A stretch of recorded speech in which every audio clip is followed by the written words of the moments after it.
আজকে খুব কষ্ট লাগছে। সারাদিন আমাদের নোয়াখালীর বাইরে আসি, এরা আন্দোলন করছে রোদে বৃষ্টিতে ভিজে। কিন্তু প্রতিমধ্যে যাওয়ার কিছুক্ষণ পরে শুনলাম কুমিল্লা বিশ্ব রোডে আমাদের এই ভাইদের উপর হামলা হয়েছে। আসলে আমি আমার পক্ষ থেকে এটা তীব্র নিন্দা প্রকাশ করছি। আমরা যারা নোয়াখালী কন্টেন্ট ক্রিয়েটর আছি বা যারা ফেসবুকে কাজ করি, সবাই সবার জায়গা থেকে এটা তীব্র নিন্দা প্রকাশ করি, পোস্টের মাধ্যমে হোক, ভিডিওর মাধ্যমে হোক।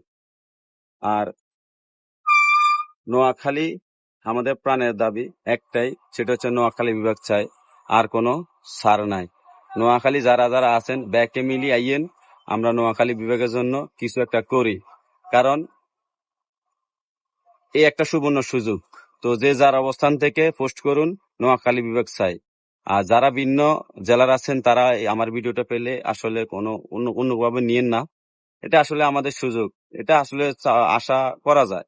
তো এখানে অন্য কিছু নেওয়ার বা অন্য কিছু হওয়ার কিছুই নাই। তো আপনারটা আপনার কাছে থাকুক, আমারটা আমার কাছে থাকুক, আমার দাবি আমার কাছেই থাকুক।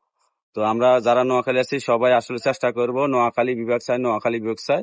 আমরা এটা স্লোগানটা তুলে ধরতে, আমাদের প্রাণের দাবি। তো যারা যারা এই নোয়াখালী আন্দোলনে যারা শরিক হয়েছেন, আমি সবার জন্য দোয়া করি। তারা সুস্থ সবল থাকুক, যেন তাদের জন্য আমি শুভকামনা। আজকের মতো এখানে সপরিশেষ একটাই, নোয়াখালী বিভাগ চাই, এটা আমাদের প্রাণের দাবি।